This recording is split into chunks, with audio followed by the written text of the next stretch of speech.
So ఏంటి అంటే నీకు పెట్టినప్పటి నుంచి ఎదురైన కష్టాలేంటి? సవాళ్ళు? పెట్టినప్పటి నుంచి అంటే జనరల్‌గా అంటే అంత 60 ఈజీ కాదు గదా! సంవత్సరాలుగా వృద్ధులతో అంటే డీల్ జేయడం. ఆహ్, ఆహ్, మొత్తం మన దగ్గర ఉన్నది 60 సంవత్సరాల పైబడిన వాళ్ళే ఉంటారు. ఓహ్! ఆ! సో, రోజొక ప్రాబ్లమ్ తోటి ఉంటారు. అవును. అందరికీ నార్మల్‌గా ఇప్పుడున్న సిట్యుయేషన్‌లో బీపీ, షుగర్స్ అయితే కంపల్సరీ. కామన్ ఉంటది. రోజొక సవాల్‌గా ఉంటుంది. అవును. సో, మన దగ్గర నేను పోయి వాళ్ళ మధ్యలో కూర్చుంటాను. ఆ! వాళ్ళ మధ్యలో తింటాను. వాళ్ళతోటే వాళ్ళ మంచి చెడ్డ అన్నీ తెలుసుకొని రెగ్యులర్‌గా సో, నా సొంత తల్లిదండ్రుల్లాగా చూసుకుంటాను నేను. సో, వాళ్ళని ఏమన్నా మాట అనకపోవడం గానీ, వాళ్ళు ఏదైనా విసుక్కున్నా, ఏదైనా చేసినా గూడా మంచి పిలిసి కూర్చోబెట్టి, సో, ఇలా కాదమ్మా, ఇలా ఉండండి అని చెప్పేసి నానా రకాలుగా చెప్పి అట్లా ఉంచుతుంటాను. హ్మ్. సో, ఇప్పుడున్న పరిస్థితులు ఏందంటే ప్రతి ఒక్కళ్ళకి అన్ని రకాలుగా ప్రాబ్లమ్స్ ఉన్నాయి. హెల్త్ ప్రాబ్లమ్స్ ఉన్నాయి. మామూలుగా ఏంటంటే డైలీ రెగ్యులర్‌గా వారానికి ఒకళ్ళు, ఇద్దరు చనిపోతూనే ఉంటారు నార్మల్‌గా. హ్మ్. చనిపోతూనే ఉంటారు. కొత్త వాళ్ళు వస్తుంటారు. అది ఓకే. మెడికల్ పరంగా అయితే చాలా ఇబ్బందవుతుంది. హ్మ్. ఇక మామూలుగా మనము ఇక తెలిసిందే ఇగ. అందరికీ అన్ని రకాలుగా అవును. చూసుకోవాలంటే మనం చూసుకోలేము. ఒక ఎట్లా పెద్ద డబ్బులెట్లా శంకర్ మరి?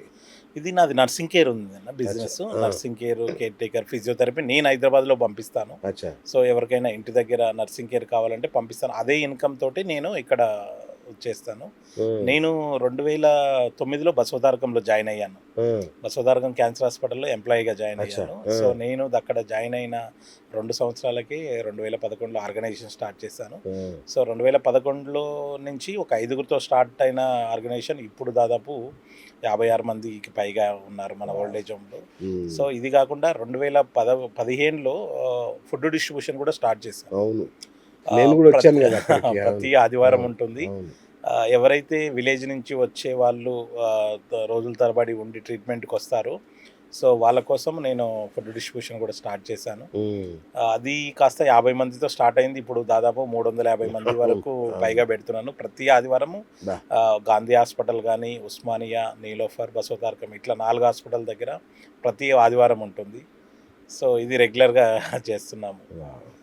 సో ఇదెందుకు? అంటే దీని వెనుక మోటివ్ ఏంటి? ఇది ఏంటంటే, నేను ఒకప్పుడు హైదరాబాద్‌కొచ్చినప్పుడు తినడానికి తిండి లేక ఇబ్బంది పడ్డ రోజులు చాలా అవునా? ఉన్నాయి. ఏ ఊరు బాబు ఇది? మాది నల్గొండ జిల్లా, నల్గొండ. ఆ! మాడుగులపల్లి మండలం, గ్రామం గార్లకుంటపాలెం ఓకే. విలేజి. ఆ! సో, మా మదర్, ఫాదర్ చిన్నప్పుడే చనిపోయారు. ఓహ్! సారీ. చిన్నప్పుడు ఆ! చనిపోయిన తర్వాత నేను 6 తరగతిలో ఉన్నప్పుడే మా మమ్మీ చనిపోయింది. హ్మ్. దాని తర్వాత 2 ఇయర్స్‌కి మా నాన్న చనిపోయాడు. దాని తర్వాత మిర్యాలగూడ, బకలవాడి గవర్నమెంట్ స్కూల్‌లో చదివాను. హ్మ్. అక్కడే రామచంద్రపురం బీసీ హాస్టల్‌లో ఉన్నాను. సో, దాని నుంచి హైదరాబాదు మా అంకుల్ ద్వారా ఇక్కడికొచ్చాను. హైదరాబాద్‌లో బాగుంటది. అక్కడ ఏదైనా పని చేసుకోవచ్చు అన్న ఉద్దేశ్యంతో ఇక్కడికొచ్చాను. సో, ఇక్కడికొచ్చి 1 ఇయర్ గూడా ఇక్కడ ఉన్నాను. ఉన్న తర్వాత వాళ్ళ ఇంట్లో ప్రాబ్లమ్స్, గొడవలు ఉండడం వల్ల నన్ను ఇంట్లో నుంచి బయటికెళ్ళగొట్టారు. సో, అబ్బా! అప్పుడు చాలా రోజులు తినడానికి తిండి లేక ఇబ్బంది పడ్డ సంఘటనలు చాలా ఉన్నాయి. సో, హ్మ్. పస్తులున్న రోజులున్నాయి. సో, అట్లా కొంచెం చాలా రకాలుగా ఇబ్బంది పడ్డా. సో, అప్పుడు ఓకే. నాకనిపిచ్చింది. సో, ఇది కాదు ఏదో ఒకటి చేయాలి అని చెప్పేసి ఒక పట్టుదలతోటి ఒకటి ఆర్ఫనైజ్ హోమ్ ఉంటే ఆర్ఫనైజ్ హోమ్‌లో జాయిన్ అయ్యాను. 2 ఆ! సంవత్సరాలు ఆర్ఫనైజ్ హోమ్‌లో ఉన్నాను. అనాథాశ్రమంలో. అమ్మ ఫౌండేషన్ అనిల్ కుమార్ గారు నన్ను చేరదీసి 2 సంవత్సరాలు చూసుకున్నారు. ఓహ్! సో, అక్కడ ఉండి చూసా నేను. అక్కడున్న అబ్బా! పరిస్థితులు, పిల్లలు పడే బాధలు, కష్టాలు చూసి, సో, ఇది గాదు. సో, ఇక్కడ ఉన్న పిల్లలే కాదు, ఇంకా చాలా ఆర్ఫనైజ్ హోమ్స్ ఉన్నాయి. నాలాగా బాధపడే వాళ్ళు చాలామంది ఉన్నారు. ఏదైనా చేయాలి నా వంతుగానే నేను అప్పుడు నిర్ణయం తీసుకున్నాను. హ్మ్. సో, అలా ఒక ఇన్సిడెంట్ ఏమో ఓల్డ్ ఏజ్ హోమ్ ఇన్సిడెంట్ జరిగింది. అబ్బా! నా ఆ! తల్లిదండ్రులు లేకపోవడము. సో, అదొకటి. ప్లస్సు ఈ ఆర్ఫనైజ్‌లో ఉండి చూసా కష్టాలు. హ్మ్. వాళ్ళు పిల్లలు పడుతున్న బాధలు చూసి జనరల్‌గా ఏందంటే ఇయ్యాలున్న ఆర్గనైజేషన్ రేపు ఉండట్లేదు. హ్మ్. సో, ఎందుకు ఉండట్లేదని తీరా చూస్తే ప్రాబ్లమ్స్ చాలా రకాలుగా ఎగ్జాక్ట్‌లీ. మెయింటైన్ చేయలేక, అవును. సో, ఖర్చులు గానీ, వేరే హెల్త్ ప్రాబ్లమ్స్ గానీ, ఇంకా రెంట్‌లు గానీ, సో, ఇవన్నీ చాలా ప్రాబ్లమ్స్. ఇట్లాంటివి గవర్నమెంట్ అనేది టేకప్ చేయదు చేయదు మాక్సిమము. గదా! అవును. సో, చేసినా గూడా అది శంకుస్థాపనల వరకే పరిమితం ఉంటది. అవును. దాని అవును. తర్వాత క్లోజ్ అవుతది. అప్పుడే స్టార్ట్ చేశాను. ఇది కాదు, ఒక ఆర్ఫనైజ్ హోమ్ పెట్టి ఆర్ఫనైజ్ హోమ్‌లోనే ఒక ఓల్డ్ ఏజ్ హోమ్ వాళ్ళని తీసుకొని, హ్మ్. చిన్న పిల్లలు ఎవరైతే ఉంటారో పెద్దవాళ్ళతో ఆడుకుంటారు. పెద్దవాళ్ళు చిన్న పిల్లలతో సమానం. సో, వీళ్ళతో ఉంటారు. ఒకటే దగ్గర ఆహ్, మ అల్ అచ్చచ్చా! ఆ! మనవడు, మనవరాల్లాగా ఉంటారని అప్పుడు నిర్ణయం తీసుకున్నాను. హ్మ్. అప్పుడు నిర్ణయం తీసుకొని నేను ఒక దాదాపు ఒక 1 ఇయర్ పాటు డొనేషన్స్ కలెక్ట్ చేశా. సో, రోడ్ల మీద ఎవరైతే ఉంటారో అప్పుడు నియర్ బై బ్యాంక్స్ ఉంటాయి. ఐసీఐసీ బ్యాంక్స్ ఏటీఎమ్స్ దగ్గర. సో వాళ్ళ దగ్గరికి వెళ్ళి ఇట్లా ఆర్ఫనైజ్ హోమ్ ఉందండి మాది, సో ఇక పలానా ప్లేస్లో ఉందని చెప్పేసి అట్లా డొనేషన్స్ కలెక్ట్ చేసి తెచ్చాను. అనిల్ సార్ ఇప్పటికీ ఉంది. ఇప్పటికీ దాదాపు అనిల్ సార్ 20 ఇయర్స్ నుంచి సర్వీస్లోనే ఉన్నారు. ఇప్పటికీ దిల్సుఖ్నగర్ రెడ్డి బ్రదర్స్ దగ్గర ఉంది ఆర్ఫనైజ్ హోమ్ ఉంది. సో అక్కడ ఇప్పుడు మంచి ప్రయోజకులైన వాళ్ళు కొంతమంది ఉన్నారు, మంచిగా చూసుకునేటోళ్ళు. Very good. సో అప్పుడు నిర్ణయం తీసుకున్నాను, ఆర్ఫనైజ్ హోమ్ ఒకటి, ఓల్డేజ్ హోమ్ పెట్టాలని, ఒకటే దగ్గర పెట్టాలని నిర్ణయించుకున్నాను. సో చిన్నపిల్లలు పెట్టాలంటే కొంచెం కష్టతరంగా ఉందని చెప్పేసి ఓల్డేజ్ హోమ్ అప్పుడే స్టార్ట్ చేసి అప్పుడే నిర్ణయం తీసుకొని స్టార్ట్ చేశాను. కాదబ్బా, మామూలుగా నీ ఇట్లా కష్టాలు పడి అమ్మ నాన్నని కోల్పోయి సిటీకి వచ్చి నానా కష్టాలు పడ్డ వ్యక్తులకు ఒక గోల్ ఉంటుంది, ఏంటంటే 1000 కోట్లు సంపాదించాలి, వీళ్ళ సమాజం మీద కసి తీర్చుకోవాలనుకుంటారు. నువ్వేంటి రివర్స్లో వచ్చావు? జనరల్గా ఏంటంటే కొంతమంది సర్వీస్లో ఉన్న వాళ్ళు ఏంటంటే ఎంత సర్వీస్ చేయాలా అని చూస్తారు. అంతే. బిజినెస్ మ్యాన్ ఏంటంటే బిజినెస్లో ఎన్ని డబ్బులు సంపాదించాలా, ఇవాళ ఎంత సంపాదించాము, రేపు ఎంత సంపాదించాలని ఆ టార్గెట్లో ఉంటాడు. సో అదే సర్వీస్లో ఉన్న వ్యక్తి ఏంటంటే ఈరోజు ఏం సర్వీస్ చేశాము, రేపు ఇంకెంతమందికి చేయాలనే ఆలోచనలో ఉంటారు. సర్వీస్ చేసే వాళ్ళు అట్లా ఉంటారు.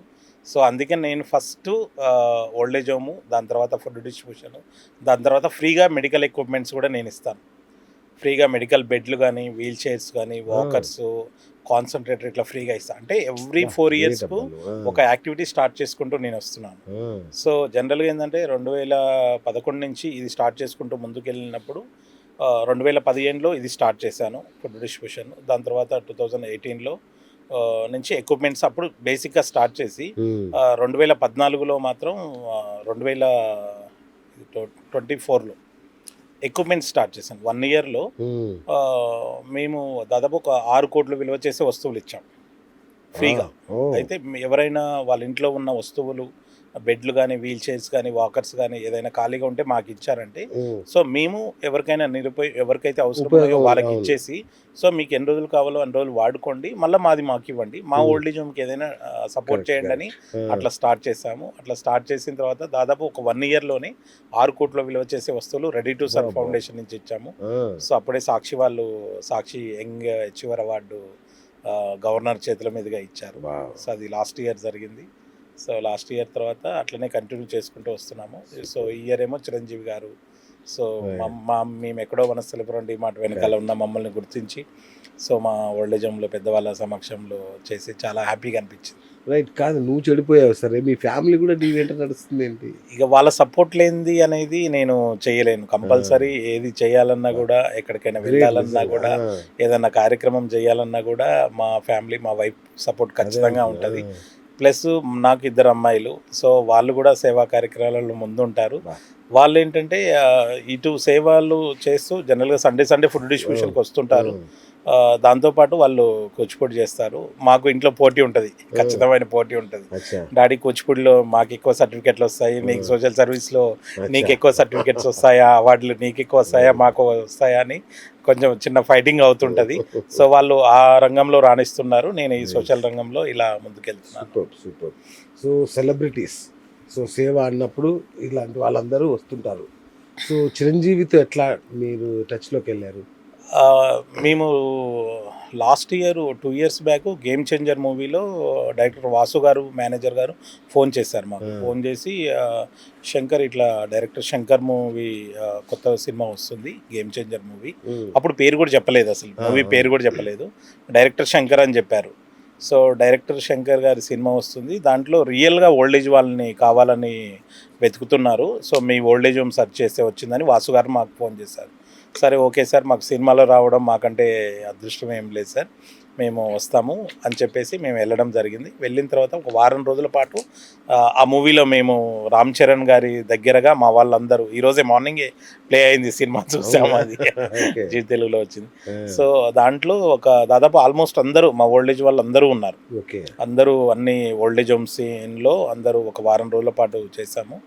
సో ఇది ఒకటేమో గండిపేట ఏరియాలో చేశారు, ఒకటి సికింద్రాబాద్ ప్యాలెస్లో ఒకటి చేశారు, ఒకటి కుకట్పల్లిలో ఒక 3 సీరియల్. వాళ్ళే వచ్చి పికప్ డ్రాపింగ్ వాళ్ళే చేసుకున్నారు, మధ్యాహ్నం భోజనాలు వాళ్ళే పెట్టుకొని మంచిగా చేశారు. వారం రోజులు మా వాళ్ళని మంచిగా చూసుకొని పంపించారు. సో అప్పుడు వాసు గారు మన పెద్దవాళ్ళని నడిచే విధానం చూసి, అరే పిల్లని ఆర్ఫనైజ్ హోమ్, ఓల్డేజ్ హోమ్ నుంచి వచ్చారు వీళ్ళకి ఏదో ఒకటి చేయాలి, మనం వీళ్ళకి డబ్బులు ఇవ్వలేము, డబ్బులు జనరల్గా ఆర్టిస్టుల లాగా అయితే రాలేదు, వీళ్ళు నార్మల్గా వచ్చారు అన్న ఉద్దేశంతో ఒక యూనియన్ ఏదైతే యూనియన్ ఉందో ఆ యూనియన్ నుంచి తలా కొంత డబ్బు పోగేసుకొని 1,00,000 రూపాయల వరకు మనకు చెక్ ఇచ్చారు. టీ నుంచి మేకప్ మ్యాన్ వరకు ఆర్టిస్టుల వరకు కూడా మనకు తలా ఒక చెయ్యేసి 1,00,000 రూపాయల చెక్ ఇచ్చారు. షూటింగ్ అయిపోయే రోజుకి మాకు చెక్ ఇచ్చారు.